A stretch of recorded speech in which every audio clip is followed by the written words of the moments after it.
ವಿದ್ಯಾರ್ಥಿಗಳೇ, ನಾವು ಕಳೆದ ತರಗತಿಯಲ್ಲಿ ಯಾವ ಪಾಠವನ್ನು ಅಭ್ಯಾಸ ಮಾಡಿದ್ವಿ? ಪಾರಿವಾಳ ಎನ್ನುವಂತಹ ಪದ್ಯವನ್ನ ಸ್ಟಾರ್ಟ್ ಮಾಡಿದ್ವಿ, ಪ್ರಾರಂಭಿಸಿದ್ವಿ. ಅದರ ಮುಂದುವರೆದ ಈ ಸಂಪೂರ್ಣವಾಗಿ ಅದನ್ನ ಅಧ್ಯಯನ ಮಾಡೋಣ. ಈ ಪದ್ಯವನ್ನ ಪಾರಿವಾಳ ಅಂದ್ರೆ ಏನು? ಪಕ್ಷಿ.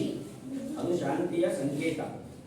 ಹಿಂದೆ ರಾಜ ಮಹಾರಾಜರುಗಳು ಒಂದು ರಾಜ್ಯದಿಂದ ಮತ್ತೊಂದು ರಾಜ್ಯಕ್ಕೆ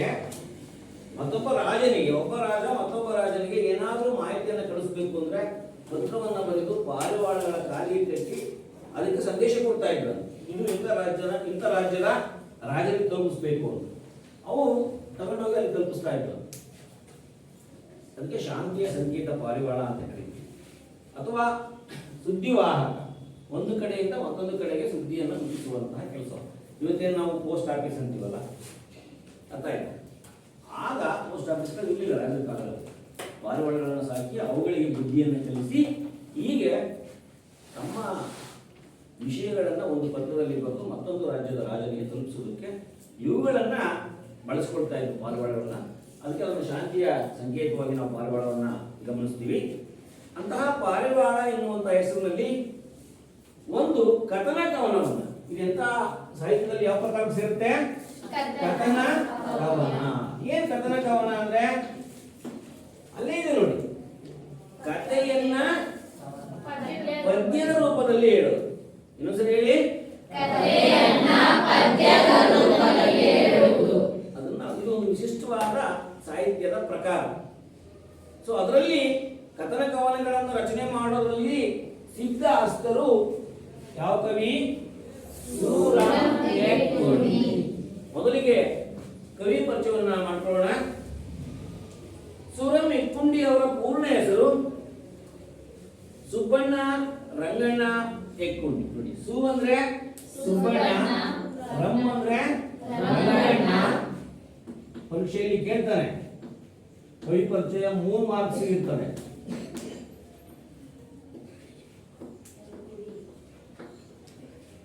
ಪೂರ್ಣ ಹೆಸರು. ಅವರು ಹುಟ್ಟಿದ್ದು 1923ರಂದು ಹಾವೇರಿ ಜಿಲ್ಲೆಯ ರಾಣೆಬೆನ್ನೂರು. ಯಾವ ಇಸ್ವಿಯಲ್ಲಿ? ಯಾವ ಜಿಲ್ಲೆ? ಹಾವೇರಿ ಜಿಲ್ಲೆಯ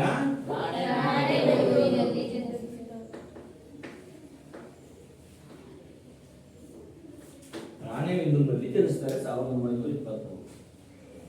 ಪರೀಕ್ಷೆಯಲ್ಲಿ ಕವಿ ಪರಿಚಯವನ್ನ ಮಾಡಿಕೊಡಿ ಅಂತ 3 ಮಾರ್ಕ್ಸ್ ಕೇಳಿದ್ರೆ ಈ ತರ ವಾಕ್ಯಪೂರ್ಣವಾಗಿ ಬರೀಬೇಕು. ಸೂರಂ ಎಕ್ಕುಂಡಿ ಅವರು 1923ರಲ್ಲಿ ಹಾವೇರಿ ಜಿಲ್ಲೆಯ ರಾಣೆಬೆನ್ನೂರಿನಲ್ಲಿ ಜನಿಸಿದ್ರು. ಇದಕ್ಕೆ 1 ಅಂಕ. ಅವರು ಬರೆದಿರುವಂತಹ ಪುಸ್ತಕಗಳನ್ನು ಬರೆದ್ರೆ 2ನೇ ಅಂಕ. ಅವರು ಬರೆದಿರುವಂತಹ ಅವರಿಗೆ ಬಂದಿರತಕ್ಕಂತಹ ಪ್ರಶಸ್ತಿಗಳನ್ನು ಬರೆದ್ರೆ 3ನೇ ಅಂಕ. 1944ರಲ್ಲಿ BA ಆನರ್ಸ್ ಪದವಿಯನ್ನ ಪಡೆದ ಎಕ್ಕುಂಡಿಯವರು ಉತ್ತರ ಕನ್ನಡ ಜಿಲ್ಲೆಯ ಬಂಕಿಕೊಡ್ಲದಲ್ಲಿ ಪ್ರೌಢಶಾಲೆಯ ಅಧ್ಯಾಪಕರಾಗ್ತಾರೆ. ಮೊದಲನೇದಾಗಿ ವೃತ್ತಿಯನ್ನು ಆರಂಭಿಸಿದ್ದು ಬಂಕಿಕೊಡ್ಲ ಎನ್ನುವಂತಹ ಊರಿನಲ್ಲಿ ಪ್ರೌಢಶಾಲೆಯ ಅಧ್ಯಾಪಕರಾಗಿ, ಮಾಸ್ಟರ್ ಆಗಿ 35 ವರ್ಷಗಳ ಸೇವೆಯ ನಂತರ ಅಲ್ಲಿಯೇ ಮುಖ್ಯೋಪಾಧ್ಯಾಯರಾಗ್ತಾರೆ. ಒಂದೇ ಶಾಲೆಯಲ್ಲಿ ಸುಮಾರು ಎಷ್ಟು ವರ್ಷಗಳ ಕಾಲ? 35 ವರ್ಷಗಳ ಸುದೀರ್ಘ ಸೇವೆಯನ್ನು ಸಲ್ಲಿಸಿ ಅನಂತರ ಅಲ್ಲೇ ಹೆಡ್ ಮಾಸ್ಟರ್ ಆಗ್ತಾರೆ, ಮುಖ್ಯೋಪಾಧ್ಯಾಯರಾಗ್ತಾರೆ. ಇವರು ಅನೇಕ ಕೃತಿಗಳನ್ನ ರಚಿಸಿದ್ದಾರೆ. ಅದರಲ್ಲಿ ಕವನ ಸಂಕಲನಗಳು ಅಂದರೆ ಪದ್ಯದ ಪುಸ್ತಕಗಳು, ಶ್ರೀ ಆನಂದ ತೀರ್ಥರು, ಸಂತಾನ, ಆವಾಡಿಗರ ಹುಡುಗ, ಮತ್ಸ್ಯಗಂಧಿ, ಬಕುಳದ ಹೂಗಳು ಇವು ಅವರ ಪದ್ಯದ ಪುಸ್ತಕಗಳು. ಹಾಗೆಯೇ ಕಥಾ ಸಂಕಲನ, ಕಥೆಯ ಪುಸ್ತಕಗಳು, ನೆರಳು, ಕಾದಂಬರಿ, ಪ್ರತಿಬಿಂಬಗಳು. ಇವರಿಗೆ ಬಂದಿರತಕ್ಕಂಥ ಪ್ರಶಸ್ತಿಗಳು ಯಾವ್ಯಾವು ಅಂತ ಹೇಳಿದ್ರೆ ಸೋವಿಯತ್ ಲ್ಯಾಂಡ್ನ ನೆಹರು ಪುರಸ್ಕಾರ, ಕರ್ನಾಟಕ ಸಾಹಿತ್ಯ ಅಕಾಡೆಮಿ ಬಹುಮಾನ, ಕೇಂದ್ರ ಸಾಹಿತ್ಯ ಅಕಾಡೆಮಿ ಪುರಸ್ಕಾರ ದೊರೆತಿದೆ. ನೋಡಿ, ಬರೆದ್ರೆ ಅಂದ್ರೆ ಅವರ ಕಾಲ ಸ್ಥಳವನ್ನು ಬರೆದ್ರೆ 1 ಅಂಕ, ಅವ್ರಿಗೆ ಬಂದಿರತಕ್ಕಂಥ ಅವ್ರು ಬರೆದಿರುವಂತಹ ಕೃತಿಗಳನ್ನು ಬರೆದ್ರೆ 2ನೇ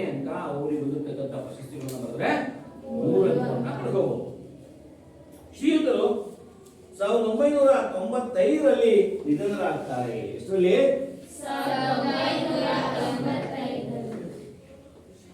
ನಿಧನರೇನು ತೀರ್ಕೊಂಡ್ರು. ಪ್ರಸ್ತುತ ಈ ಪಾರಿವಾಳ ಎನ್ನುವಂತಹ ಪದ್ಯವನ್ನ ಸೂರ ಮೆಕ್ಕುಂಡಿಯವರ ಸಮಗ್ರ ಕಥನ ಕವನಗಳು, ಯಾವ ಪುಸ್ತಕ? ಸಮಗ್ರ ಕಥನ ಕವನಗಳು ಎನ್ನುವಂತಹ ಪುಸ್ತಕದಿಂದ ಈ ಪದ್ಯವನ್ನ ಆಯ್ಕೆ ಮಾಡಿಕೊಳ್ಳಲಾಗಿದೆ. ಹಾಗಾದ್ರೆ ಈ ಪದ್ಯದ ಆಶಯ ಏನು? ಕವಿ ಯಾವ ಒಂದು ಉದ್ದೇಶವನ್ನು ಇಟ್ಕೊಂಡು ಈ ಕವನವನ್ನು ಬರೆದಿದ್ದಾರೆ? ಪಾರಿವಾಳ ಎನ್ನುವಂತಹ ಪದ್ಯವನ್ನು, ಇಲ್ಲಿ ಪಾರಿವಾಳ ಪಕ್ಷಿ ಒಂದು ಸಂಕೇತ. ಆ ಪಾರಿವಾಳವನ್ನು ಇಟ್ಟುಕೊಂಡು ಎಲ್ಲ ಮನುಷ್ಯನಿಗೆ ಯಾವ್ಯಾವ ಗುಣಗಳಿರಬೇಕು ನೋಡಿ. ಮನುಷ್ಯನಿಗೆ ಆಗಲಿ ಯಾವುದೇ ಆಗಲಿ ಒಂದು ವ್ಯಕ್ತಿ ಬಗ್ಗೆ ಪ್ರೀತಿ ಇರಬೇಕು, ಗೌರವ ಇರಬೇಕು. ಏನಿರಬಾರ್ದು? ವ್ಯಾಮೋಹ ಇರಬಾರದು. ವ್ಯಾಮೋಹ ದುರಂತಕ್ಕೆ ದಾರಿ ಆಗುತ್ತೆ. ಏನು ವ್ಯಾಮೋಹ ಅಂದ್ರೆ? ಅತಿಯಾದ ಪ್ರೀತಿ, ಕುರುಡು ಪ್ರೀತಿ ಇದ್ದಾರೆ. ಏನಂತ ಹೇಳ್ತಾರೆ? ಅತಿಯಾದ ಪ್ರೀತಿ ಅಥವಾ ಕುರುಡು ಪ್ರೀತಿ. ಒಬ್ಬ ವ್ಯಕ್ತಿ ಒಂದು ವಸ್ತುವನ್ನ, ಒಂದು ಸ್ಥಳವನ್ನ, ಒಬ್ಬ ವ್ಯಕ್ತಿಯನ್ನ ನಾನು ಇವನ್ನ ಬಿಟ್ಟು ಇರೋಕೆ ಆಗಲ್ಲ, ಈ ಸ್ಥಳವನ್ನ ಬಿಟ್ಟು ಬದುಕಕ್ಕೆ ಆಗಲ್ಲ, ಈ ವಸ್ತು ಇಲ್ಲ ಅಂದ್ರೆ ನಾನು ಬದುಕಲ್ಲ, ಈ ವ್ಯಕ್ತಿ ಇಲ್ಲ ಅಂದ್ರೆ ನಾನು ಬದುಕಲ್ಲ ಎನ್ನುವಂತಹ ಅತಿಯಾದ ಕುರುಡು ಪ್ರೀತಿಯನ್ನ ವ್ಯಾಮೋಹ ಅಂತೀವಿ. ಅದು ವ್ಯಾಮೋಹ ಏನ್ ಮಾಡುತ್ತೆ? ನಮ್ಮನ್ನ ದುರಂತಕ್ಕೆ ದಾರಿಯ ಮಾಡುತ್ತೆ. ದುರಂತಕ್ಕೆ ದಾರಿ ಆಗುತ್ತೆ. ಹಾಗಾಗಿ ಯಾವುದೇ ವಸ್ತುವನ್ನು ನಾವು ಅತಿಯಾಗಿ ಹಚ್ಕೊಳ್ಬೇಕು, ಪ್ರೀತಿಸಬೇಕು, ಗೌರವಿಸಬೇಕು. ಆದರೆ ವ್ಯಾಮೋಹವನ್ನ ವಸ್ತುವಿನ ಬಗ್ಗೆ ಆಗಲಿ, ಸ್ಥಳದ ಬಗ್ಗೆ ಆಗಲಿ, ವ್ಯಕ್ತಿಯ ಬಗ್ಗೆ ಆಗಲಿ, ಒಂದು ಪ್ರಾಣಿ ಪಕ್ಷಿ ಯಾವುದ್ರ ಬಗ್ಗೆ ಆಗಲಿ ಅತಿಯಾಗಿ ನಾವು ವ್ಯಾಮೋಹವನ್ನು ಇಟ್ಕೊಳ್ಬಾರ್ದು. ವ್ಯಾಮೋಹ ಇಟ್ಕೊಂಡ್ರೆ ಏನಾಗುತ್ತೆ ಅನ್ನೋದಕ್ಕೆ ಈ ಪಾರಿವಾಳ ಪದ್ಯ ನಮ್ಗೆ ಒಳ್ಳೆ ಉದಾಹರಣೆಯನ್ನು ಕೊಡುತ್ತೆ ನೋಡಿ. ಆಶಯ ನೋಡೋಣ. ಪಾರಿವಾಳ ಎಂಬ ಕವನವು ಒಂದು ಕಥನ ಕವನವಾಗಿದೆ. ಅಂದ್ರೆ ಕಥೆಯನ್ನ ಕವನದ ರೂಪದಲ್ಲಿ ಹೇಳುವಂಥದ್ದು. ಈ ಕಥೆಯನ್ನು ಬಹಳ ಸಿಂಪಲ್ ಆಗಿ ಹೇಳ್ಬೋದು, ಅರ್ಥ ಆಗುವಂತೆ. ಕಥೆ ಹೇಳೋದಾದ್ರೆ ಬಹಳ ಸಿಂಪಲ್ ಆಗಿ ಹೇಳ್ಬೋದು. ಪಾರಿವಾಳಗಳು ಇದ್ವು, ಅದನ್ನೇ ಕವನ ರೂಪದಲ್ಲಿ, ಪದ್ಯದ ರೂಪದಲ್ಲಿ ಹೇಳುವಂಥದ್ದು. ದಟ್ಟ ಕಾಡಿನ ಎಮ್ಮರದಲ್ಲಿ ಇದ್ದ ಪಾರಿವಾಳಗಳ ಜೋಡಿಯು ಪರಸ್ಪರ ಅಗಲಿರಲಾರದೆ ತಮ್ಮ ಮರಿಗಳೊಡನೆ ಅವುಗಳ ಧ್ವನಿ ಕೇಳುತ್ತಾ ಆನಂದದಿಂದ ಬಾಳುತ್ತಾ ಇದ್ವು. ಒಂದು ದೊಡ್ಡ ಕಾಡು, ಆ ಕಾಡಿನಲ್ಲಿ ಒಂದು ದೊಡ್ಡ ಹೆಮ್ಮರ, ಅರ್ಥ. ಆ ಹೆಮ್ಮರ ಅನ್ನೋದಕ್ಕಿಂತ ಆದು ಮರ ಅಂತ ಇಟ್ಕೊಳ್ಳಿ. ದೊಡ್ಡ ಮರ, ಒಟ್ಟು ಹೆಮ್ಮರ, ಹಿರಿದಾದ ಪ್ಲಸ್ ಮರ. ನೋಡಿ ಯಾವ ಸಮಾಸ ಆಗುತ್ತೆ? ಹಿರಿದಾದ ಪ್ಲಸ್ ಮರ. ಹೇಳಿದಿಂದ ನಿಮಗೆ ಕರ್ಮಧಾರೆಯ ಸಮಾಸ. ಯಾವ ಸಮಾಸ?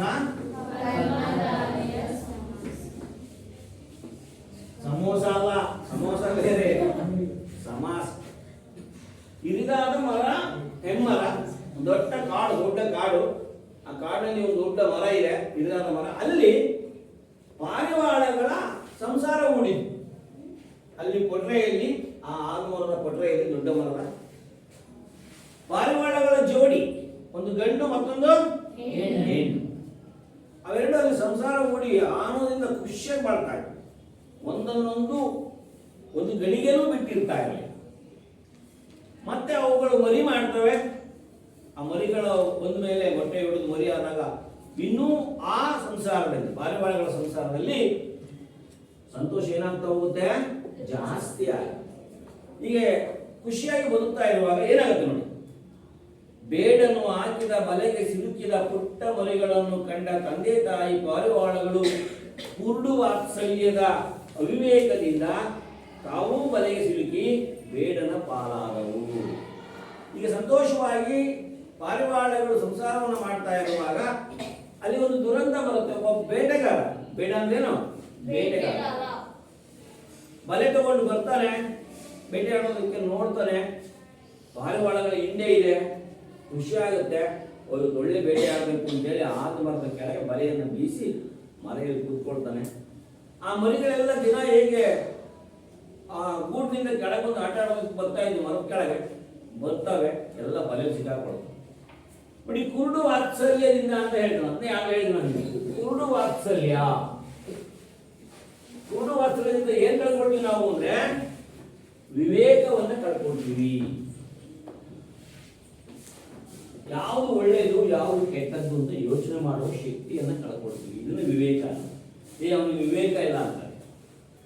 ವಿವೇಕ ಇಲ್ಲ ಅಂದ್ರೆ ಯಾವ್ದನ್ನು ಮಾಡಬೇಕೋ ಯಾವ್ದನ್ನು ಮಾಡಬಾರ್ದು, ಯಾವ್ದು ಒಳ್ಳೆಯದು ಯಾವ್ದು ಕೆಟ್ಟದ್ದು, ಇದು ಯಾವಾಗ ಕಳ್ಕೊಳ್ತೀವಿ ನಾವು ವಿವೇಕವನ್ನ ಅಂದ್ರೆ ಕುರುಡು ಪ್ರೀತಿ. ಅರ್ಥ ಆಯ್ತಾ? ದರ್ಶನ ಏನೇ ತಪ್ಪು ಮಾಡಿದ್ರು ಅವನನ್ನು ನೋಡೋರು ಈಗಲೂ ಇದ್ದಾರೆ ನೋಡಿ, ಅದು ಕುರುಡು ಅಭಿಮಾನ. ತಪ್ಪು ಯಾರೇ ಮಾಡಿದ್ರು ತಪ್ಪೇನೆ.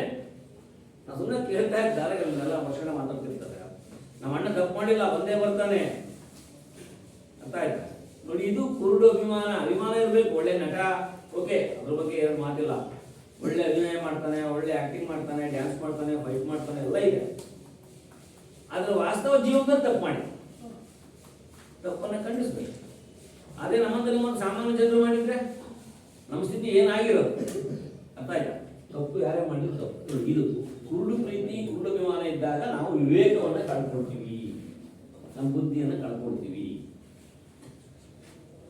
ಅವಿವೇಕದಿಂದ ತಾವು ಬಲೆಗೆ ಸಿಲುಕಿ ಬೇಡನ ಪಾಲಾಗ್ತವೆ. ಮೋಹ ಎಂಬುದು ಸರ್ವನಾಶಕ್ಕೆ ಕಾರಣ. ಅವನಾಶಕ್ಕೆ ಅಂತ ನೋಡಿ, ವ್ಯಾಮೋಹ ಅಥವಾ ಮೋಹ ಎರಡು ಒಂದೇ ಅರ್ಥ. ಇದು ಏನ್ ಮಾಡ್ತದೆ? ನಮ್ಮನ್ನ ಸರ್ವನಾಶ ಮಾಡ್ತದೆ. ನಾನು ನೋಡ್ತಾ ಇರ್ತೇನೆ, ಟಿವಿಗಳಲ್ಲಿ, ನ್ಯೂಸ್ ಪೇಪರ್ ಅಲ್ಲಿ ಬರ್ತಾ ಇರುತ್ತೆ, ವಾರ್ತಾಪತ್ರಿಕೆಗಳಲ್ಲಿ. ಅರ್ಥ ಆಯ್ತು? ಒಂದು ಸಂಸಾರ, ಎಲ್ಲ ಕುಟುಂಬ ಎಲ್ಲೋ ಟೂರ್ ಹೋಗಿದ್ರಂತೆ, ಪ್ರವಾಸ, ಪಿಕ್ನಿಕ್ ಹೋಗಿದ್ರಂತೆ, ನದಿಯಲ್ಲಿ ಸ್ನಾನ ಮಾಡ್ತಾ ಇದ್ರಂತೆ. ನದಿ ದಡದಲ್ಲಿ ಮಗ ಮುಳುಗ್ತಾ ಇದ್ದಂತೆ. ಅಕ್ಕೆ ರಕ್ಷಣೆ ಮಾಡೋದು ರೊಕ್ಕ ಇಟ್ಕೊಂಡು ಅಕ್ಕಿ ಹೋಗೋದು, ಅವ್ರ ಅಕ್ಕನ ರಕ್ಷಣೆ ಮಾಡೋದು ಅಮ್ಮ ಹೋದ್ರು, ಅವ್ರ ಅಮ್ಮ ಇಟ್ಕೊಂಡು ಅಪ್ಪ ಹೋದ, ಎಲ್ಲ ಇಡೀ ಕುಟುಂಬ ಮನೆಗೆ ಹೋಯ್ತು ನೋಡಿ. ಇದು ವ್ಯಾಮ. ಅರ್ಥ ಆಯ್ತಾ? ಸ್ವಲ್ಪ ವಿವೇಕ ಬಳಸಿ ಅವ್ನು ಮುಳುಗ್ತಾ ಇದ್ದಾನೆ, ಅವನಿಗೆ ಕೈ ಕೊಟ್ಟರೆ ಅಂಗಡಿ ಕಳ್ತಾನೆ. ಯಾವ ರೀತಿ ಬೇರೆ ಥರ ರಕ್ಷಿಸಬಹುದು? ಒಂದ್ ವೇಳೆ ರಕ್ಷಿಸಕ್ಕಾಗಿಲ್ಲ ಅಂದ್ರೆ ಅಟ್ಲೀಸ್ಟ್ ಒಬ್ಬ ಸಹಾಯ ಬಂದು ಇನ್ನು 3 ಜನ ನೋಡ್ಕೊಳ್ತಾ ಇತ್ತು. ಒಬ್ಬರು ಮುಳ್ಸಕ್ಕೆ ಹೋಗಿ 4 ಸಹಾಯ ಹೋದ್ದು. ಅರ್ಥ ಆಯ್ತಾ? ಇದು ವಿವೇಕ. ಅದೇನಾಗುತ್ತೆ ಆ ಟೈಮಲ್ಲಿ, ಅಯ್ಯೋ ನನ್ನ ಮಗ ಹೋಗ್ತಾ ಇದ್ದಾನೆ, ಏನು ಯೋಚನೆ ಮಾಡಲ್ಲ. ಕೈ ಕೊಡ್ತಾರೆ, ಅವನು ಮುಳುಗೋ ಬರ್ಸಿ, ಜೀವ ಬರ್ಸಿ ಬಿಗ್ಗೆ ಹಿಡ್ಕೊಂಡ್ಬಿಡ್ತಾನೆ. ಅವನು ಮುಳುಗ್ತಾ ಹೋಗ್ತಾನೆ, ಜೊತೆಗೆ ಇವ್ರನ್ನೂ ಬಿಡಲ್ಲ ಹಿಡ್ಕೊಂಡು. ಇವರು ಮುಳುಗ್ತಾ ಹೋಗ್ತಾರೆ. ಅದಕ್ಕೆ ಮುಳುಗುವವನಿಗೆ ಹುಲ್ಲು ಕಡ್ಡಿಯೋ ಆಶ್ರಯ. ಅವನಿಗೆ ಜೀವ ಹೋಗ್ತಾ ಇರುತ್ತೆ, ಬರಲ್ಲ. ಈಚೆ ಹೋಗ್ತಾ ಇದ್ದಾನೆ ಜೀವ ಏನಾದ್ರು ಒಂದು ಸಿಕ್ಕಿಬಿಟ್ರು ಬಿಗ್ಗೆ ಹಿಡ್ಕೊಂಡ್ಬಿಡ್ತಾನೆ. ಆ ಟೈಮಲ್ಲಿ ನೀವೇನಾದ್ರು ಕೈ ಕೊಟ್ರಿ ನಿಮ್ಮನ್ನು ಬಿಡೋದೇ ಇಲ್ಲ. ಯಾವ ಕಾರಣ ಭಂಗಿ ಸಿಕ್ಬಿಡ್ತಂದ್ರೆ ಇಟ್ಕೊಂಡ್ಬಿಡ್ತಾನೆ. ಪ್ರಾಣ ಹೋಗುವ ರಭಸಕ್ಕೆ ಬಿಗ್ಗೆ ಹಿಡ್ಕೊಂಡ್ಬಿಡ್ತಾನೆ. ನಾವು ನನಗೆ ಈಚೆ ಬಂದು ನಾವೇನು ಮಾಡೋಕ್ಕಾಗಲ್ಲ, ಯಾಕೆಂದ್ರೆ ನಮಗೆ ಬಿಡ್ತಾ ಇಲ್ಲ. ಅವನು ಮುಳುಗ್ತಾ ಇದ್ದಾನೆ, ಜೊತೆಗೆ ನಮ್ಮನ್ನು ಹೇಳ್ಕೊಂಡು ಹೋಗ್ತಾ ಇದ್ದಾನೆ. ಸೊ ಅದಕ್ಕೆ ಹೇಳ್ತಾರೆ, ವ್ಯಾಮೋಹ ಎನ್ನುವಂಥದ್ದು ಸರ್ವನಾಶಕ್ಕೆ ಕಾರಣ ಆಗುತ್ತೆ.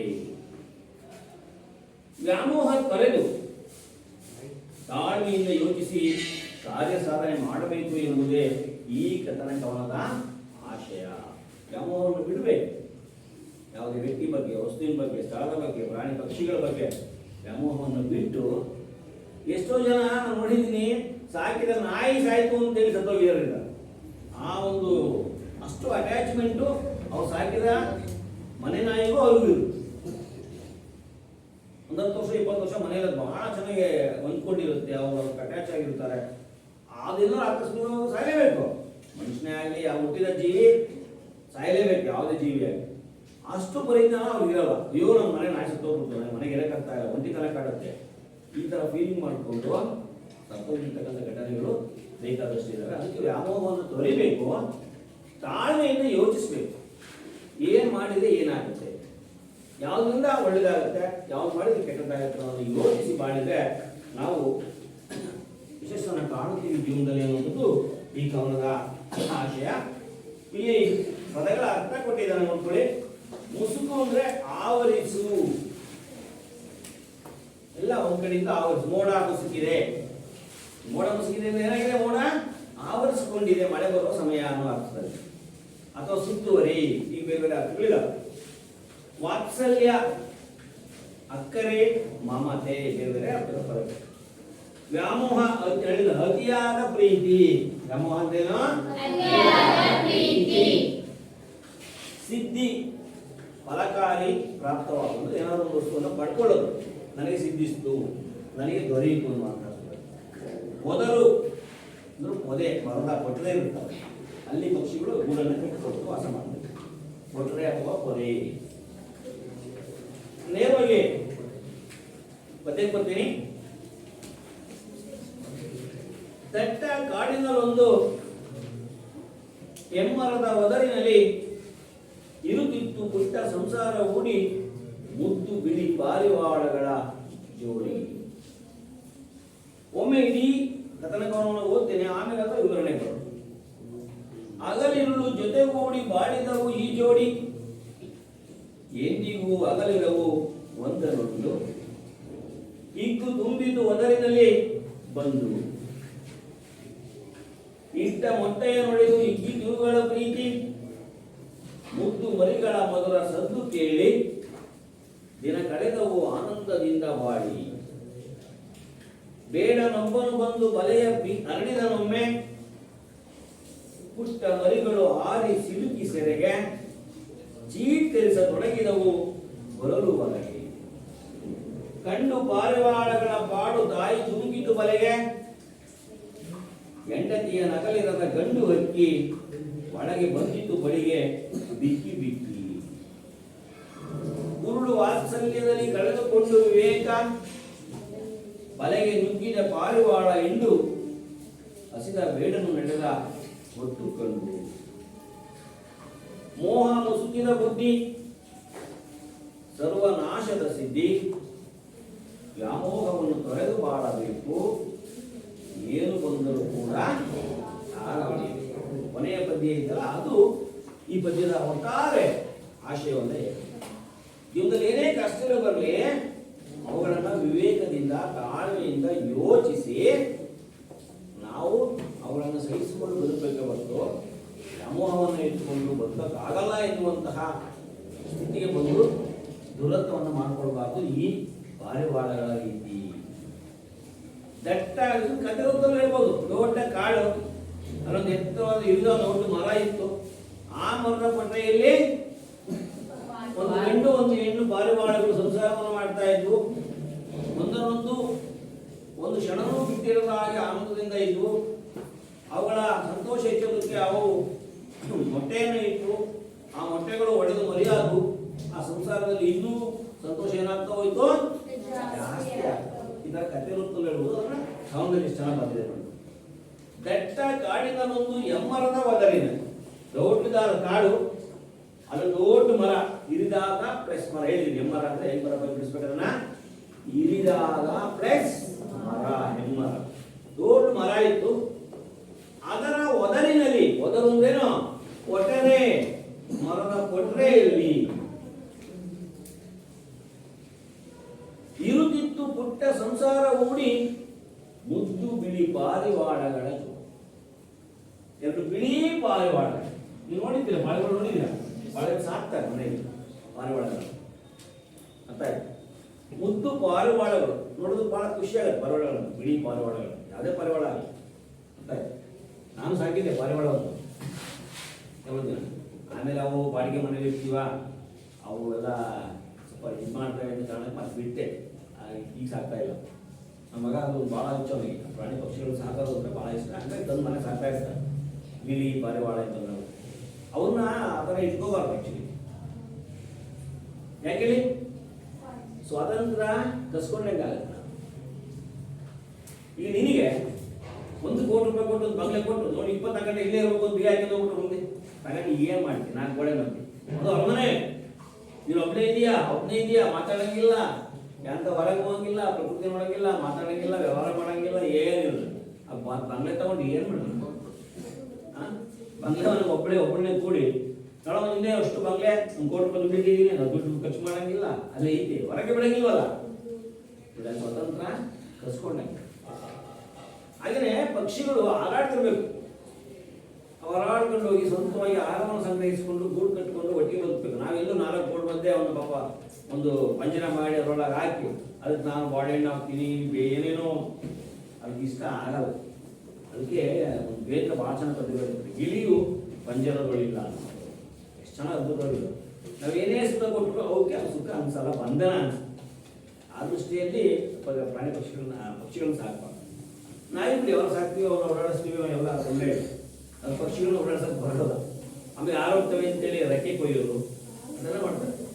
ಮನೆ ಹತ್ರನೇ ಓಡಾಡ್ತಿರ್ಬೇಕು, ಆರಾಗಿರ್ಬಾರ್ದು. ಆಗ್ಬಿಟ್ರೆ ಏನಾಗುತ್ತೆ ಕೊಡೋದು. ಅದು ಒಂದು ರೀತಿಯಲ್ಲಿ ಸರಿಯಲ್ಲ ಅಂತ ನಮ್ಮ ಭಾವನೆ. ಇರುತ್ತಿತ್ತು ಪುಟ್ಟ ಸಂಸಾರ ಓಡಿ ಮುತ್ತು ಬಿಳಿ ಪಾರಿವಾಳಗಳ ಜೋಡಿ. ಬಿಳಿ ಮುದ್ದಾದ 2 ಪಾರಿವಾಳ ಜೋಡಿ ತಕ್ಷಣ ಒಂದು ಗಂಡು ಹೆಣ್ಣು. ಆ ಆಲದ ಮರದ ಅಥವಾ ಹಿರಿದಾದ ಮರದ ದೊಡ್ಡ ಮರದ ಕೊಟ್ರೆಯಲ್ಲಿ ಸಂಸಾರ ಮಾಡ್ತಾ ಇದೆ. ಹಗಲಿರುಳು ಜೊತೆಗೂಡಿ ಬಾಳಿದವು ಈ ಜೋಡಿ. ಚೆನ್ನಾಗಿದೆ. ಹಗಲು ರಾತ್ರಿ ಎಂದು ಒಂದು ಕ್ಷಣನೂ ಒಂದನ್ನೊಂದು ಬಿಟ್ಟು ಇರ್ತಾ ಇರಲಿಲ್ಲ. ಬೆಳಿಗ್ಗೆ ಒಟ್ಟಿಗೆ ಹಾರು ಹೋಗ್ತಾ ಇದ್ವು, ಎಲ್ಲೋ ಆಹಾರವನ್ನು ಸಂಗ್ರಹಿಸಿಕೊಳ್ತಾ ಇದ್ವು, ನೀರು ಕುಡಿತಾ ಇದ್ವು. ಸಂಜೆ ಬಂದು ಸೀದಾ ಗೂಡು ಸೇರ್ಕೊಳ್ತಾರೆ, ಕೊಟ್ರೆಯನ್ನು ಸೇರ್ಕೊಳ್ತಾರೆ. ಹಗಲಿರುಳು, ಹಗಲು ರಾತ್ರಿ, ಇರುಳು ಅಂದ್ರೆ ರಾತ್ರಿ, ಜೊತೆಗೂಡಿ ಬಾಳಿದವು ಈ ಜೋಡಿ. ಎಂದಿಗೂ ಹಗಲಿರವು ಒಂದನ್ನೊಂದು ಬಿಟ್ಟು ಎಂದೂ ಇರಲಿಲ್ಲ, ಒಂದು ದಿನಾನೂ ಇರಲಿಲ್ಲ. ಅರ್ಥ ಆಯ್ತು. ಇಗ್ಗು ತುಂಬಿತು ಒದರಿನಲ್ಲಿ ಬಂದು. ಈಗ 2 ಒಟ್ಟಿಗೆ ಸಂಸಾರ ಮಾಡ್ತಾ ಇರುವಾಗ ಇಗ್ಗು ಒಂದು ಸಂತೋಷ. ಎಲ್ಲಿ ಒದರು ಕೊಟ್ರೆಯಲ್ಲಿ. ಆ ಪಾರಿವಾಳಗಳು, ಗಂಡು ಮತ್ತು ಹೆಣ್ಣು ಪಾರಿವಾಳಗಳ ಜೀವನದಲ್ಲಿ ಇದು ಸಂತೋಷ ಜಾಸ್ತಿ ಆಗುತ್ತೆ. ಯಾಕೆ ಅಂತ ಹೇಳ್ತಾರೆ. ಯಾಕೆ ಆ 2 ಪಾರಿವಾಳಗಳ ಸಂತೋಷ ಜಾಸ್ತಿ ಆಯ್ತು ಅಂದ್ರೆ, ಇಟ್ಟ ಮೊಟ್ಟೆ ನುಡಿದು ಇಗ್ಗಿತು ಇವುಗಳ ಪ್ರೀತಿ. ಆ ಪಾರಿವಾಳ, ಹೆಣ್ಣು ಪಾರಿವಾಳ ಮೊಟ್ಟೆಯನ್ನು ಇಟ್ಟಿ. ಈಗ ಮೊಟ್ಟೆಗಳು ಹೊಡೆದು ಏನಾಗುವ ಮರಿಗಳು. ಹಾಗಾಗಿ ನಮ್ಮನೇಲಿ ಹೆಂಗೆ ಒಂದು ಮಗು ಹುಟ್ಟಿದ್ರೆ ಸಂತೋಷ ಪಡ್ತೀವಿ ಮಕ್ಕಳಾಗ. ಅರ್ಥ ಆಯ್ತು. ಮಕ್ಕಳಿರಲ್ಲವೋ ಮನೆ ತುಂಬ ಅಂತ ಹಿಂದೆ ಹೇಳ್ತಾ ಇದ್ರು ಜನಪದ ಆಳ ತಿರುಪತಿಯಲ್ಲಿ. ಕೊಟ್ಟಾರೆ ಕೊಡು ಶಿವನೇ, ಎಷ್ಟೇ ಕಷ್ಟಗಳನ್ನು ಕೊಡು, ಆದರೆ ಮನೆ ತುಂಬ ಮಕ್ಕಳು ಇರಲಿ. ಈಗ ಹಂಗಿಲ್ಲ ಪರಿಸ್ಥಿತಿ. 1 2 ಎರಡೆಲ್ಲ ಇಷ್ಟ ಒಂದೇ. ಅರ್ಥ ಆಯ್ತು. ಅದನ್ನು ಸಾಕೋದೇ ಕಷ್ಟ ಐತಿ ಇವತ್ತಿನ ಈ ಪ್ರಪಂಚದ ಖರ್ಚುಗಳು ನೋಡಿಬಿಟ್ರೆ. ಆ ಕಾನ್ವೆಂಟಿಂದ ಹಿಡಿದು ಓದಿಸೋದು ಅವಾಗ ಏನಿಲ್ಲ, ಹೆಂಗೂ ಬೆಳ್ಕೊಂಡಿದ್ರು ಅವೆಲ್ಲ ಹಂಗೆ ಬೆಳೆದವೆ. ಅರ್ಥ ಆಯ್ತು. ಹಳ್ಳಿಗಳಲ್ಲಿ ನಾವು SLC ಓದಿದ್ರು ಒಂದು 100 ರೂಪಾಯಿ ಫೀಸ್ ಕಟ್ಟಿದ್ವಿ ನಾವು ಅಷ್ಟೇ. SLC 1ನೇ ಕ್ಲಾಸಿಂದ SLC ತನಕ ಒಂದು 100 ರೂಪಾಯಿ ಖರ್ಚಾಗಿತ್ತು. ಈಗ ಅರ್ಥ ಆಯ್ತು. ಅವಾಗ ಅಷ್ಟು ಸೋವಿ ಇತ್ತು ಜೀವನ. ಈಗೆಲ್ಲ ಕಾಂಪಿಟೇಟಿವ್ ಭಾಳ ಈ ಥರ ಕಷ್ಟ ಇತ್ತು ಜೀವನ. ಇಟ್ಟ ಮೊಟ್ಟೆಯ ಹೊಡೆದು ಇಕ್ಕಿತುಗಳ ಪ್ರೀತಿ, ಮುದ್ದು ಮರಿಗಳ ಮಧುರ ಸದ್ದು ಕೇಳಿ. ಚೆನ್ನಾಗಿದೆ. ಏನು ಹೆಣ್ಣು ಪಾರಿವಾಳ ಮೊಟ್ಟೆಯನ್ನು ಇಟ್ಟಿತ್ತು, ಅವು ಒಡೆದು ಮರಿಗಳಾದವು.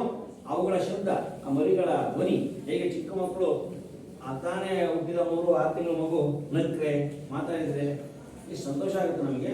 ಹಾಗೆ ಆ ಮರಿ ಪಾರಿವಾಳಗಳ ಧ್ವನಿಯನ್ನು ಕೇಳಿ ತುಂಬ ಸಂತೋಷ ಆಯಿತು ಪಾರಿವಾಳಗಳಿಗೆ. ದಿನ ಕಳೆದವು ಆನಂದದಿಂದ ಬಾಳಿ. ದಿನ ಹೀಗೆ ಆ ಮರಿಗಳೊಂದಿಗೆ ಸಂಸಾರವನ್ನು ಮಾಡಿಕೊಂಡು ಅತ್ಯಂತ ಸಂತೋಷದಿಂದ ಪ್ರತಿದಿನ ಕಳೀತಾ ಇದ್ವು ಪಾರಿವಾಳಗಳು. ಬೇಡನೊಬ್ಬನು ಬಂದು ಬಲೆಯ ಹರಡಿದನೊಮ್ಮೆ. ನೋಡಿ ಈಗೇನಾಗುತ್ತೆ, ಇಲ್ಲಿವರೆಗೂ ನಾವು ಆ ಪಾರಿವಾಳಗಳ ಸುಖ ಸಂತೋಷದ ಸಂಸಾರದ ಜೀವನವನ್ನು ನೋಡಿದ್ವಿ. ಈಗ ಆ ಸಂಸಾರದಲ್ಲಿ ದುರಂತ ಬರುತ್ತೆ. ಎಲ್ಲ ಮನೆಯಲ್ಲೂ ಅಷ್ಟೇ, ಮನುಷ್ಯನಿಗೂ ಬಳಸ್ಕೋಬೇಕು. ನಾವು ಯಾವಾಗಲೂ ಸಂತೋಷ ಸುಖವಾಗಿರ್ತೀವಿ ಅಂತ ಹೇಳಕ್ಕಾಗಲ್ಲ. ಯಾವುದೋ ಮದುವೆಗೆ ಹೋಗಿರ್ತೀವಿ, ಭಾಳ ಹತ್ತಿರ ಸಂಬಂಧಿಕರು ಮದುವೆ, ಏನು ಹೊಸ ಬಟ್ಟೆ ಹಾಕಿಂದು ಮಾವ ಮದುವೆನೋ, ಅತ್ತೆ ಮದುವೆನೋ, ಸೊಸೆ ಮದುವೆನೋ, ಅಣ್ಣ ತಂಗಿ ಅಂತೇಳಿ ಏನು ಭಾಳ ಗ್ರ್ಯಾಂಡ್ ಆಗಿ ತಿಂಗಳಾನ್ಗಟ್ಟಲೆ ಅದಕ್ಕೆ ಪ್ರಿಪ್ರೇಷನ್ ಮಾಡಿಕೊಂಡು ಸಿದ್ಧತೆ ಮಾಡಿಕೊಂಡು ಮದುವೆ ಮಾಡ್ತಾ ಇರ್ತೀವಿ. 12 ಗಂಟೆ ಎಲ್ಲ ಊಟ ಮಾಡ್ತಿದ್ದಾರೆ, ಅಲ್ಲಿಂದ ಒಂದು ಫೋನ್ ಬರುತ್ತೆ, ನಿಮ್ಮ ಚಿಕ್ಕಪ್ಪ ಸತ್ತೋದ. ನೋಡಿ, ಸಂತೋಷ ಎಷ್ಟು ಬೇಗ ಇತ್ತೋ ಅಷ್ಟೇ ಬೇಗ ದುಃಖ ಬಂತು. ಇನ್ಯಾರೋ ಹತ್ತಿರ ಸಂಬಂಧಿಕರು ತೀರ್ಕೊಂಡು ಅಂತ, ಆಕ್ಸಿಡೆಂಟ್ ಆಗಿದೆ ಅಂತ. ಅಂದರೆ ಮನುಷ್ಯನಿಗೆ ಯಾವಾಗ ಕಷ್ಟ ಬರುತ್ತೆ ಅಂತ ಹೇಳಕ್ಕಾಗಲ್ಲ. ನಿಜವಾದ ಬದುಕು ಏನು ಅಂದರೆ ಕಷ್ಟ ಸುಖಗಳ ಸಮ್ಮಿಲನ ಎರಡೂ ಇರಬೇಕು ಮನುಷ್ಯನಿಗೆ. ಈಗ ನಿಮಗೆ ದಿನ ಜೇನುತುಪ್ಪನೇ ಕೊಟ್ಟರೆ ಬೇಸರ ಆಗುತ್ತೆ. ಅಷ್ಟು ದಿನ ಭಾಳ ಚೆನ್ನಾಗಿ ಕುಡಿತೀರ, ಆಹಾ ಎಷ್ಟು ಚೆನ್ನಾಗಿದೆ ಜೇನುತುಪ್ಪ. 3 ಹೊತ್ತು, ಬೆಳಗ್ಗೆನೂ ಒಂದು ಕಪ್ಪು, ಮಧ್ಯಾಹ್ನನೂ ಒಂದು ಕಪ್ಪು, ರಾತ್ರಿಗೂ ಒಂದು ಕಪ್ಪು, ಮತ್ತೆ ತಿರ್ಗ ಬೆಳಗ್ಗೆ ದಿನ 3 ಹೊತ್ತು ಹಂಗೊಂದು ಕಪ್ಪು ಜೇನುತುಪ್ಪ ಕೊಟ್ಟರೆ ಹೆಂಗಲ್ಲ ನಿಮಗೆ? ಒಂದು 2-3 ದಿನ ಆದ್ಮೇಲೆ ಬೆಳಸ ಯಾಕೆ ಬೇಕಾಗಲ್ಲ. ಯಾಕೆ ಹೇಳು, ನಿನಗೆ ಬರೀ ಸಿಹಿ ಅನುಭವ ಆಗಿರುತ್ತೆ. ಅರ್ಥ ಆಯ್ತಾ? ನಿನಗೆ ಸಿಹಿಯ ರುಚಿ ಗೊತ್ತಾಗಬೇಕು ಅಂದರೆ ನಿನಗೆ ಖಾರ ತಿಂದಿರ್ಬೇಕು. ಖಾರ ಹುಳಿ ಉಪ್ಪು ತಿಂದಾಗ ಸಿಹಿ, ಎಷ್ಟು ಚೆನ್ನಾಗಿ ಸಿಹಿ ಇದೆ ಅನ್ಸುತ್ತೆ. ಯಾಕಂದ್ರೆ ಖಾರ ತಿಂದಿರ್ತೀಯ, ಖಾರ ಆಗಿರುತ್ತೆ, ಅದ್ರ ಆಪೋಸಿಟ್ ಸಿಹಿ. ಅಂದ್ರೆ ಈ ಜೇನುತುಪ್ಪ ಸುಖ ಇದ್ದಂಗೆ, ಈ ಕಷ್ಟ ಅನ್ನೋದು ಮೆಣಸಿನಕಾಯಿ ಇದ್ದಂಗೆ, ಖಾರ ಇದ್ದಂಗೆ. ಖಾರ ತಿಂದವನಿಗೆ ಸಿಹಿ ರುಚಿ ಬಹಳ ಇಷ್ಟ ಆಗುತ್ತೆ. ಅದಕ್ಕೆ ಅತಿಯಾದ ಸುಖನು ಒಳ್ಳೇದಂತೆ. ಬಹಳ ಸುಖ ಇದ್ದವ್ರು ಕೋಟಿ ರೂಪಾಯಿ ಅವ್ನು ಪರಿವಸ ನೋಡಿ ದಾನ ಮಾಡಿ ಸನ್ಯಾಸಿ ಆಗ್ಬಿಟ್ಟ ಅನ್ಬೋದು. ಅವ್ನು 1000 ಕೋಟಿ ಇತ್ತು, ಜೀವನದಲ್ಲಿ ವೈರಾಗ್ಯ ಬಂತು, ಎಲ್ಲ ಬಿಟ್ಟು ಹೋದ ಸನ್ಯಾಸಿ ಹಿಮಾಲಯ ಕಡೆಗೆ ತಪಸ್ಸಿಗೆ. ಅತಿಯಾದ ಓವರ್ ಸುಖ. ಕಷ್ಟಗಳು ಇದ್ದಾಗ ಸುಖದ ಅನುಭವ. ಅರ್ಥ ಆಯ್ತು? ವ್ಯವಸಾಯ, ರೈತರು ಕಷ್ಟಪಟ್ಟು ವ್ಯವಸಾಯ ಮಾಡ್ತಾರೆ, ಬೆಳೆ ಬಂದಾಗ ಎಷ್ಟು ಖುಷಿ ಪಡ್ತಾರೆ. ಸುಮ್ಮನೆ ಬೆಳೆ ಬಂದ್ರೆ ಬರುತ್ತಾ? ಬರಲ್ಲ. ಮಳೆ, ಬಿಸಿಲು ಏನು ಅಂದಂಗೆ ಆ ಕೆಸರು, ಮಣ್ಣು, ಹೊಲ ಹಸನು ಮಾಡಿ ಬಿತ್ತಿ ಬೆಳೆದ್ರೆ ಆಗ ಫಲ ಬಂದ್ರೆ ಅದು ಖುಷಿ ಕೊಡುತ್ತೆ. ಸೊ ಹಾಗೆ ಕಷ್ಟ ಸುಖಗಳು ಇಲ್ಲ. ಅಷ್ಟೇ ಸುಖವಾಗಿ ಬದುಕ್ತಾ ಇದ್ದಂತಹ ಪಾರಿವಾಳಗಳ ಸಂಸಾರದಲ್ಲಿ ಇದ್ದಕ್ಕಿದ್ದಾಗ ಏನಾಗುತ್ತೆ ನೋಡಿ, ಬೇಡನೊಬ್ಬನು ಬಂದು ಬಲೆಯ ಹರಡಿದನೊಮ್ಮೆ. ಬೇಟೆಗಾರ ಕಾಡಿಗೆ ಬಂದ. ಬೇಟೆಗಾರ ಕೆಲಸ ಏನು? ಬೇಟೆಯಾಡೋದು, ಪ್ರಾಣಿಗಳನ್ನ ಪಕ್ಷಿಗಳನ್ನ ಬೇಟೆಯಾಡುವಂಥದ್ದು. ಅದು ವ್ಯವಹಾರದ ಉದ್ದೇಶಕ್ಕಿರ್ಬೋದು ಅಥವಾ ಆಹಾರಕ್ಕಾಗಿರ್ಬೋದು ಇರುತ್ತೆ. ಬಂದ ನೋಡ್ರ ದೊಡ್ಡ ಮರದಲ್ಲಿ ಕೊಟ್ರೆಯಲ್ಲಿ ಹಂಗೆ ದೊಡ್ಡದೊಂದು ಪಾರಿವಾಳ, ಇನ್ನೊಂದು ಗಂಡು ಪಾರಿವಾಳ, ಒಂದು ಹೆಣ್ಣು ಪಾರಿವಾಳ, ಒಂದು 16 ಮರಿಗಳು ಚೆನ್ನಾಗಿ ಆಡ್ತಾ ಇದ್ವು. ಇವತ್ತು ಒಳ್ಳೆ ಬೇಟೆ ಆಗುತ್ತೆ, ಅಷ್ಟು ಊಟ ಹೋಗ್ಬಿಟ್ರೆ ನಾವು ತುಂಬ ಊಟ ಮಾಡ್ಬೋದು ಅಂತ ಕೆಳಗೆ ಮಾಲು ಮರದ ಕೆಳಗೆ ಬಲೆಯನ್ನು ಹಾಸಿ ಮರೆಯಲ್ಲಿ ಕೂತ್ಕೊಂಡು ಪುಟ್ಟ ಮರಿಗಳು ಆರಿ ಸಿಲುಕಿ ಸೆರೆಗೆ. ದಿನ ಹೆಂಗೆ ಅವು ಕೆಳಗೆ ಬಂದು ಆಡ್ತಾ ಇದ್ವು, ಅದೇ ರೀತಿ ಅವು ಗೊತ್ತಿಲ್ಲ ಬಲೆ ಹಾಕಿರೋದು ಆ ಮರಿಗಳಿಗೆ. ಅದೇ ರೀತಿ ಬಂದು ಆರ್ಕೊಂಡು ಕೆಳಗೆ ಆಡಕ್ಕೆ ಅಂತ ಎಲ್ಲ ಅವುಗಳ ಕಾಲುಗಳಿಗೆ ಬಲೆ ಸಿಕ್ಕಾಕ. ಏನ್ ಮಾಡ್ತಾವು? ಚೀಕರಿಸತೊಡಗಿದವು. ಬರಲು ಹೊರಗೆ ಕಿರಿಸ್ತಾ ಇದ್ದಾವೆ, ಅಳುತ್ತಾ ಇದ್ದಾವೆ, ರೋದನ ಪಡ್ತಾ ಇದ್ದಾವೆ. ಯಾಕೆ ಅಂದ್ರೆ ಆರಕ್ಕಾಗ್ತಾ ಇಲ್ಲ. ಅವುಗಳ ಕಾಲಿಗೆ ಸಿಕ್ಕಾಕೊಂಡಿದೆ, ಬಲೆ ಸುತ್ತಕೊಂಡು ಚೀಕರಿಸ್ತಾ ಇದ್ದಾವೆ, ಓಡಾಡ್ತಿದ್ದಾವೆ, ಅಳುತ್ತಾ ಇದ್ದಾವೆ. ಅಲ್ಲಿಂದ ಬರಕ್ ಆಗ್ತಾ ಇಲ್ಲ ಬಲೆಯಿಂದ ಹೊರಗೆ. ಕಂಡು ಪಾರಿವಾಳಗಳ ಪಾಡು ತಾಯಿ ಧುಮುಕಿತು ಬಲೆಗೆ. ಆ ಆಲ್ಮರದ ಕೊಟ್ರೆಯಲ್ಲಿದ್ದಂತ ತಾಯಿ ಯಾಕೆ ಹಿಂಗೆ ಅಳುತ್ತಾ ಇದೆ ಗೊತ್ತಾಗುತ್ತೆ. ಒಂದು ಮಗು ಅಳುತ್ತಾ ಇದೆ ಅಂದ್ರೆ ತಾಯಿ ಗೊತ್ತಾಗುತ್ತೆ, ಮಗು ನಗ್ತಾ ಇದೆ ಅಂದ್ರು ತಾಯಿ ಗೊತ್ತಾಗುತ್ತೆ. ಅದಕ್ಕೆ ಮುಗ್ಧ ನಗು ಅಂತಾರೆ. ಮುಗ್ಧ ನಗು ಅಂದ್ರೆ ಯಾರು? ನಗುವಿನಲ್ಲಿ ಬೇಕಾದಷ್ಟು ವಿಧಗಳಿದ್ದಾವೆ. ಗಾಗೈಸಿ ನಗುವನಿಗೆ ಅಂದ್ರೆ ಕೆಟ್ಟದಾಗಿ ಕರ್ಕಶ, ಇನ್ನೊಬ್ರು ನೋವಾಗಿ. ಯಾರೋ ಒಬ್ಬ ಏಣಿ ಅಂತ ಇರ್ತಾರೆ, ಅಪ್ಪನಾಗಿ ಬೀಳ್ತಾರೆ. ಅವ್ರ ಏನ್ ಮಾಡ್ಬೇಕು ಕೇಳ್ತೀವಿ, ಕರುಣೆ ತೋರಿಸ್ಬೇಕು. ಅಯ್ಯೋ ಬಿದ್ದಾರಪ್ಪ, ಏನಾಯ್ತು ಇದು ಎತ್ತು ಹಂಗ್ ಮಾಡಲ್ಲ. ನೋಡಿ ಎಷ್ಟು ಚೆನ್ನಾಗಿದ್ದ. ಅದು ಕ್ರೂರ ಮನಸ್ಸು, ಹೊರಟು ಮನಸ್ಸು. ಅಂದ್ರೆ ಇನ್ನೊಬ್ಬ ತೊಂದರೆ ಅನುಭವಿಸೋದನ್ನ ನೋಡಿ ನಗೋದು ಜೋರಾಗಿ. ಮತ್ತೊಂದರೆ ಹೆಂಗೆ ದಿನಸರಿ ತೋರಿಸೋದು, ದಿನಸರಿ ತಿಳ್ಬೇಕು ಅವನು. ಅರ್ಥ ಆಯ್ತು? ಹಂಗೆ ನಗುವಿನಲ್ಲಿ ಮುಗುಳ್ನಗೆ, ಮುಗ್ಧನಗೆ. ಅರ್ಥ ಆಯ್ತಾ? ಮುಗ್ಧನಾಗಿದ್ರೆ ಯಾರ್ದು? ಮಕ್ಕಳು 6 ತಿಂಗಳು ವರ್ಷದ ಮಗುವಿರು. ಅದಕ್ಕೆ ಏನು ಗೊತ್ತಿಲ್ಲ ಪ್ರಪಂಚ, ಯಾರು ಒಳ್ಳೇದು ಯಾರು ಕೆಟ್ಟದು, ಯಾರು ಎತ್ಕೋಬಹುದು. ಅವ್ರು ಎಲ್ಲರ ಹತ್ರ ಹೋಗುದು. ಬೇಕಾದ್ರೆ ಪಕ್ಕದಲ್ಲಿ ಹಾವು ಹೋಗಲಿ, ಹಾವು ಮೇಲೂ ಕೈ ಹಾಕೋದು ಗೊತ್ತಿಲ್ಲ. ಅದು ಅದು ಯಾವ ನಗುತ್ತೆ ಮುಗ್ಧನಾಗ ನೋಡೋಕೆ ನೀವು ಅಂದ್ರೆ, ಅಮ್ಮ ಬೆಳಿಗ್ಗೆ ಎದ್ದ ತಕ್ಷಣ ಏನ್ ಮಾಡ್ತಾಳೆ? ಹಾಲು ಕುಡಿಸ್ತಾಳೆ, ಆಮೇಲೆ ಸ್ನಾನ ಮಾಡಿಸ್ತಾಳೆ. ಸ್ನಾನ ಮಾಡಿಸಿ ತೊಟ್ಲಲ್ಲಿ ಮಲಗಿಸ್ತಾಳೆ.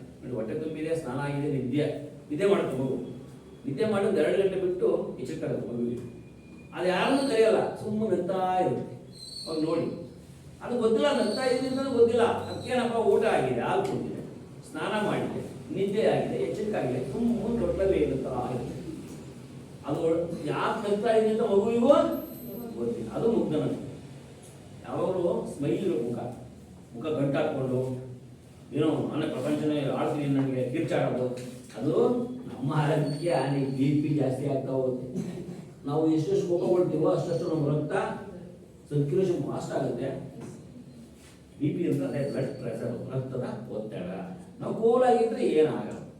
ನಾನು ಭಾಳ ನಗ್ತಾ ಇರ್ತೇನೆ. ಇಲ್ಲಿ ಬಂದಾಗಲೇ ಈಗ 2 ಗಂಟೆಯಿಂದ 4 ಗಂಟೆ ತನಕ ನಿಂತ ಬಿಟ್ರೆ ಬೇರೆ ಟೈಮಲ್ಲಿ ಭಾಳ ಕೂಲಾಗಿರ್ತೀನಿ.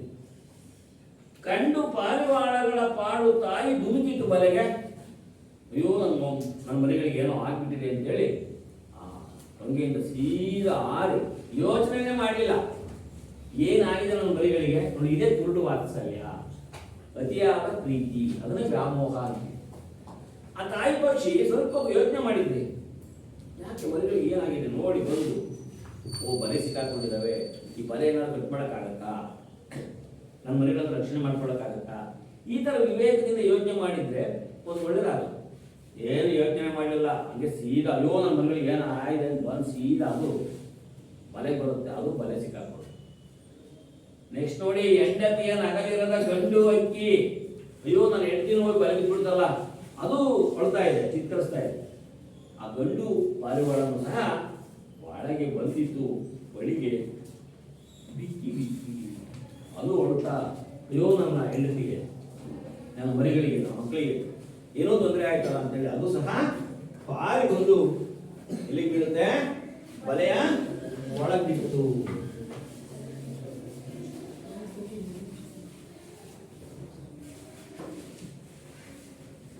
ಕುರುಡು ವಾತ್ಸಲ್ಯದಲ್ಲಿ ಕಳೆದುಕೊಂಡು ವಿವೇಕ, ಯಾಕೆ ಆ ಇಡೀ ಪಾರಿವಾಳಗಳ ಕುಟುಂಬ ಸಾವು ತಂದ್ಕೊಳ್ತು ಅಂದ್ರೆ ಕುರುಡು ವಾತ್ಸಲ್ಯ.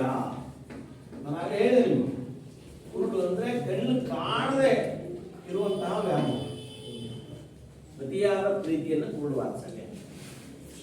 ಮರಿಗಳಿಗೆ ಏನಾಗಿದೆ ಅಂತ ತಾಯಿ ಪಾರಿವಾಳ ಯೋಚನೆ ಮಾಡಲಿಲ್ಲ, ತನ್ನ ಹೆಂಡತಿ ಪಾರಿವಾಳಕ್ಕೆ ಏನಾಗಿದೆ ಅಂತ ಗಂಡು ಪಾರಿವಾಳನು ಯೋಚನೆ ಮಾಡಲಿಲ್ಲ, ಎಲ್ಲವೂ ಬಂದು ಬಲೆ ಬಿದ್ದು ಇದನ್ನ ಕುರುಡು ವಾತ್ಸಲ್ಯದಿಂದ ಕಳೆದುಕೊಂಡು ವಿವೇಕವನ್ನ ಬಲೆಗೆ ನುಗ್ಗಿದ ಪಾರಿವಾಳ ಎಂಡು ಎಲ್ಲವೂ ಬಂದಿದ್ವು.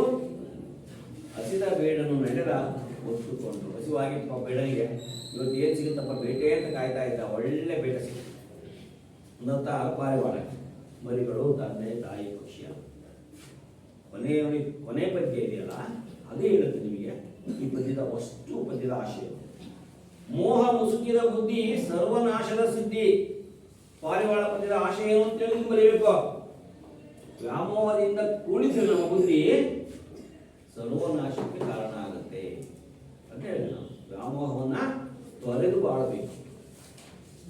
ನಾವು ವ್ಯಾಮೋಹವನ್ನ ಜಾಸ್ತಿ ಇಟ್ಕೊಂಡ್ವಿ ಅಂದ್ರೆ ಈಗ ಸರ್ವನಾಶ ಆಗುತ್ತೆ. ನೋಡಿ, ಆ ಮರಿಗಳ ಮೇಲೆ ತಾಯಿಯಕ್ಕೆ ವ್ಯಾಮೋಹ ಇತ್ತು, ಅದು ಬಂದಿತ್ತು. ಆ ಗಂಡು ಪಾರಿವಾಳಕ್ಕೆ ತನ್ನ ಹೆಂಡತಿ ಪಾರಿವಾಳದ ಮೇಲೆ ವ್ಯಾಮೋಹ ಇತ್ತು, ಅದು ಒಂದು ಬರೆದಿತ್ತು. ಇಡೀ ಸಂಸಾರ, ಪಾರಿವಾಳದ ಮರಿಗಳು, ಗಂಡ ಹೆಂಡತಿ, ಒಂದು ಸಂಸಾರ ಸಂಪೂರ್ಣ ನಾಶ ಆಗುತ್ತೆ, ಸರ್ವನಾಶಕ್ಕೆ ಕಾರಣ ಆಗುತ್ತೆ ಮೋಹ ಮುಸುಕಿದ ಬುದ್ಧಿ. ಹಾಗಾದ್ರೆ ಏನ್ ಮಾಡ್ಬೇಕು ನಾವು? ಅದೇ ಹೇಳ್ತಾರೆ ಉತ್ತಮನ, ವ್ಯಾಮೋಹವನ್ನು ತೊರೆದು ಬಾಳ್ಬೇಕು ಅಂತ. ವ್ಯಾಮೋಹವನ್ನು ತೊರೆದು ಬಾಳ್ಬೇಕು. ನೋಡಿ, ಅಪ್ಪ ಸತ್ತ ಅಂದ್ರೆ ಅಮ್ಮ ಸಾಯಲ್ಲ, ಹಿಂದಲೇ ಇದ್ದಾರೆ. ಇವತ್ತು ನಾವು ಪೇಪರ್ ನೋಡ್ತಾ ಇದ್ದೀನಿ, ಗಂಡ ಸತ್ತದೊಂದು ಯಾರೋ ಫೋನ್ ಮಾಡಿದ ತಕ್ಷಣ ಹೆಂಡತಿ ಅಂದ್ರೆ ಹಾಗೆ ಹೋಗ್ತಾರೆ. ಅಂದ್ರೆ ಅವ್ರಿಬ್ರು ಮಧ್ಯೆ ಅಷ್ಟು ವ್ಯಾಮೋಹ ಇದೆ ಅಂತ. ಅಥವಾ ಹೆಂಗ್ ಸತ್ತು ಅಂತ ಹೇಳಿ ಫೋನ್ ಬಂದ್ರೆ ಗಂಡ ಅಂದ್ರೆ ಹಂಗೆ ಹೋಗ್ತಾರೆ. ಇದು ವ್ಯಾಮೋಹ ಅಂತ ಇದೆ.